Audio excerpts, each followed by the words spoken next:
on dit qu'une fonction est continue lorsqu'on s'approche d'un point, x0, les valeurs prises par la fonction s'approchent de la même valeur que ce point. C'est-à-dire, la limite quand x tend vers x0 de f de x égale à f de x0. Graphiquement, on peut la voir de cette façon-là. Prenons une représentation graphique d'une fonction. Définissons un x0.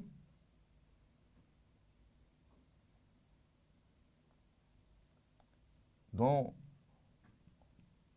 l'image, c'est f de x0. Lorsque je m'approche de x0, que ce soit de la droite, les images s'approchent de f de x0, que ce soit de la gauche.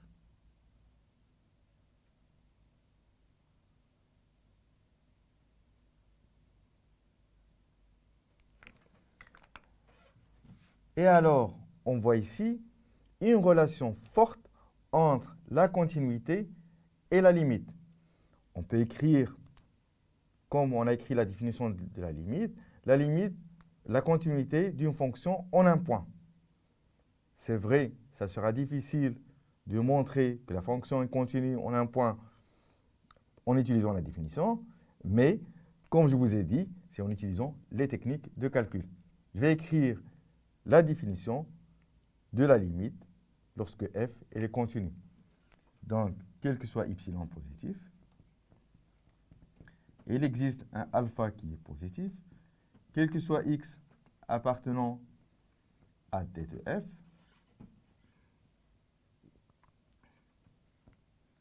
en valeur absolue, x moins x0 inférieur à alpha implique que f de x, au lieu de L, maintenant, la limite, c'est f de x0, f de x moins f de x0 inférieur à y.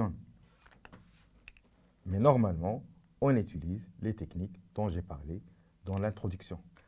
Analogiquement à ce qu'on avait fait en limite, on peut le définir en continuité. Par exemple, la continuité à droite et la continuité à gauche. On dit qu'une fonction est continue à droite d'un point et on écrit la limite de x tend vers x0 de f de x. Et on va mettre un plus pour indiquer que c'est à droite de x0 lorsque cette limite-là égale à f de x0. C'est-à-dire, lorsque je m'approche de valeurs plus grandes que x0,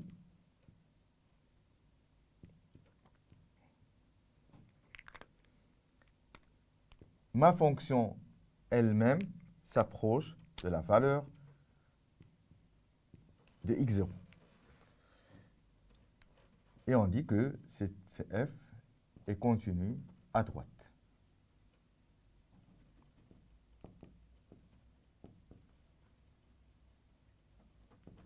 De même, on peut définir la continuité à gauche de façon analogique, c'est-à-dire la limite quand x tend vers x0,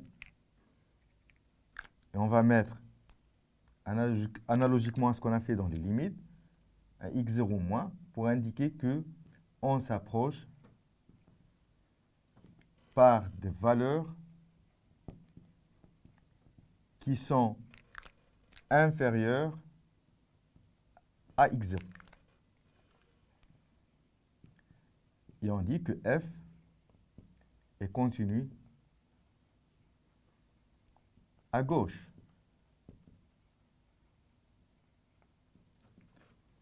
Cela veut dire quoi qu'il est continu à droite ou bien continu à gauche?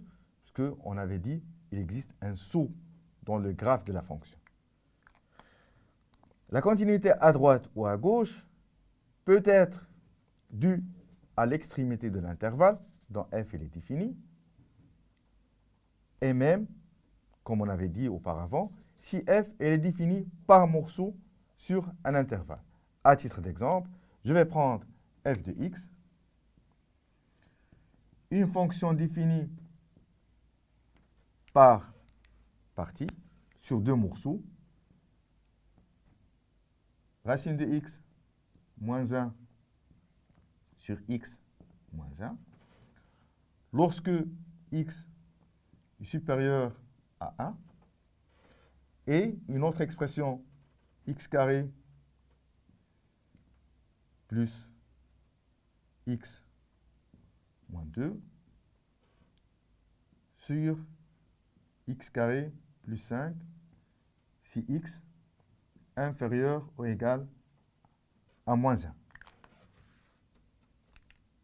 On ne va pas s'amuser à chercher les définitions de la limite comme on a vu, pareil à ce qu'on a vu, la définition de la limite, mais on va utiliser les techniques pour connaître la limite à droite et la limite à gauche de f de x lorsque x s'approche de 1.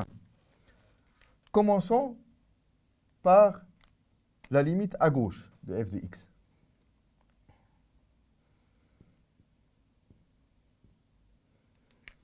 Je vais mettre moins pour dire que c'est la limite à gauche de f de x.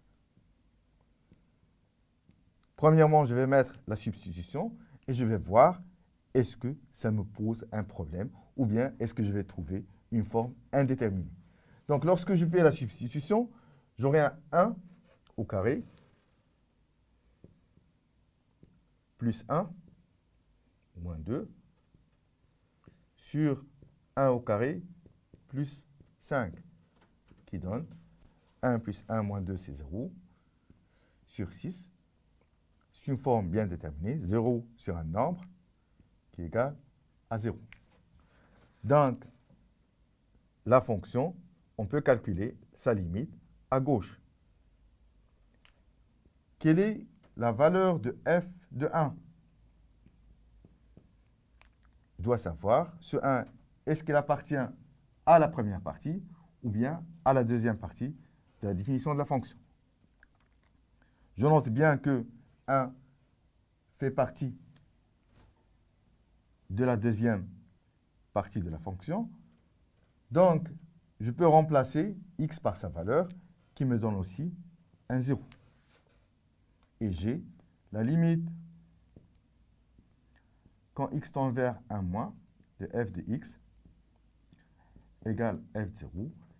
Et je peux dire que la fonction est continue à gauche.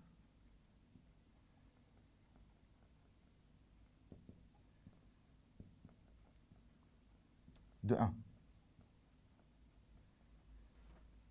Voyons s'il est continu à droite de 1. Je vais calculer la limite. Quand x tend vers 1, par valeur plus grande que 1, donc je vais mettre un plus, de f de x. Par valeur plus grande que 1, j'utilise l'expression qui correspond à x supérieur strictement à 1, et qui est l'expression de la racine de x moins 1 sur x moins 1. Si je fais la substitution, j'aurai un 0 sur 0, qui est une forme indéterminée. Je vais utiliser des techniques lorsque x est différent de 1. Donc, racine de x moins 1 sur x moins 1. Je peux voir lorsque x supérieur à 1, x est positif. Je peux identifier le dénominateur à racine de x au carré moins 1 au carré, qui est une identité remarquable. Ça reste en numérateur racine de x moins 1 sur racine de x moins 1 facteur de racine de x plus 1. Je simplifie par racine de x moins 1 pour avoir à la fin 1 sur racine de x plus 1. Et la limite quand x tend vers 1 à droite, je substitue dans la dernière expression x par 1 et j'aurai 1 sur 2. Cette limite, elle est différente de f de 0. La fonction n'est pas continue à droite de 1.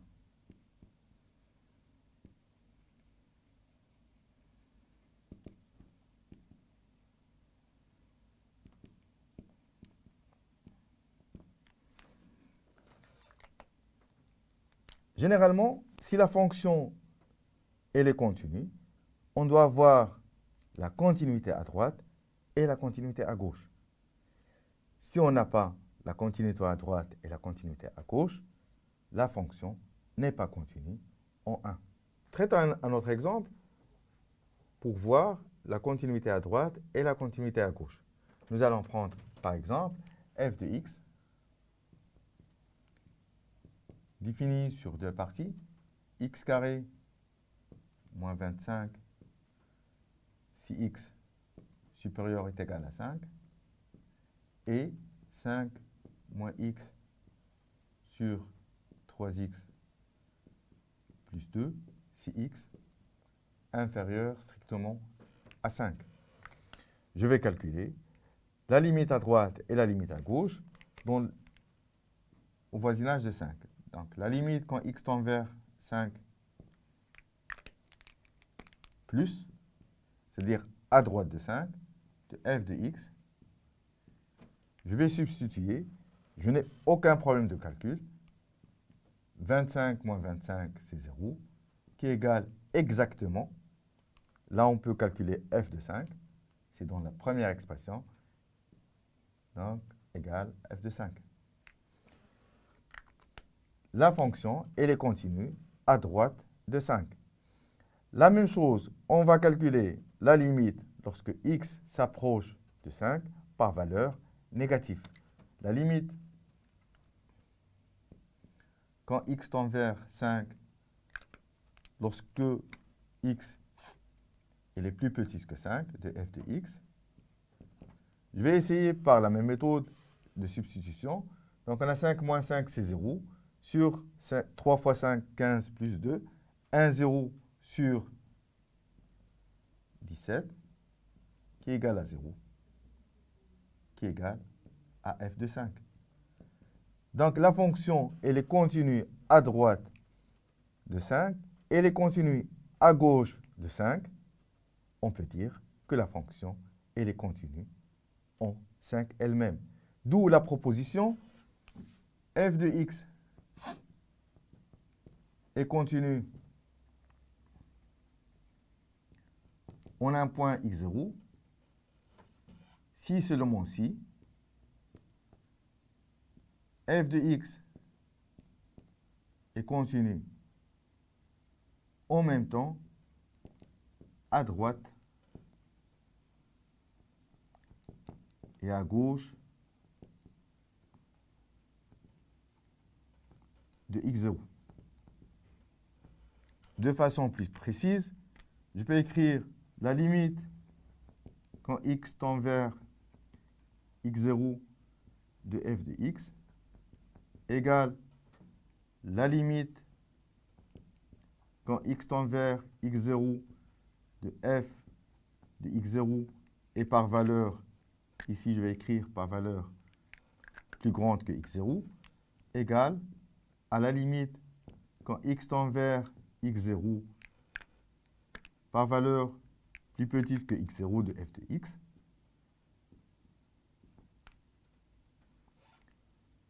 Et là, j'ai une fonction continue en x0.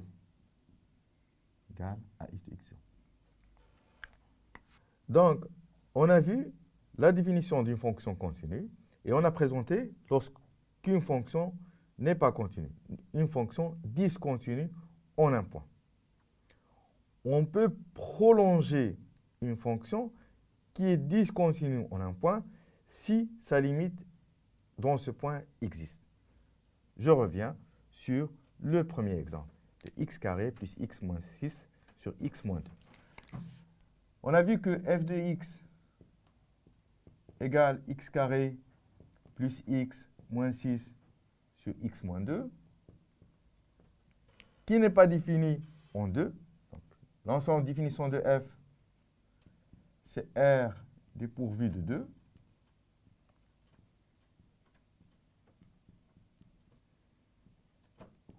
On a vu aussi que la limite de f de x, lorsque x tend vers 2, peut exister. Et ça égale à 5. Donc, je peux définir un prolongement de f. Je vais le noter f tilde, qui est égal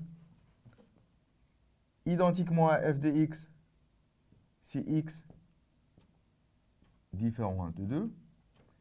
Et je vais donner pour f de 2, 5.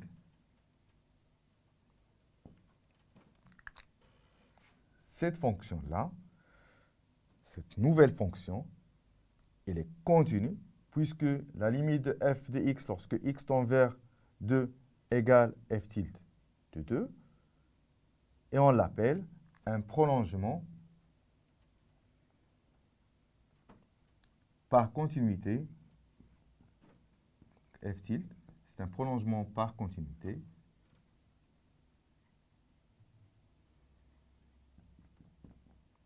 de f. تمديد بالاتصال للدالة f. Donc, si on a f, une fonction définie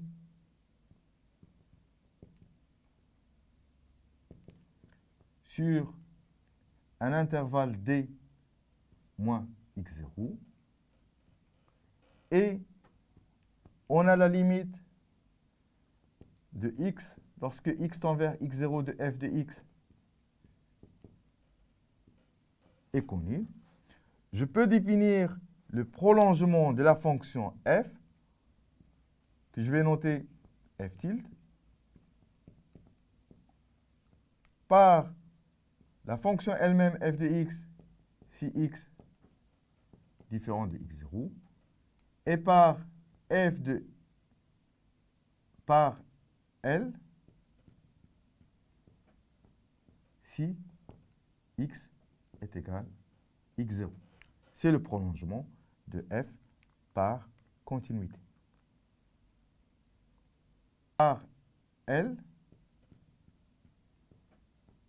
si x est égal à x0. C'est le prolongement de f par continuité.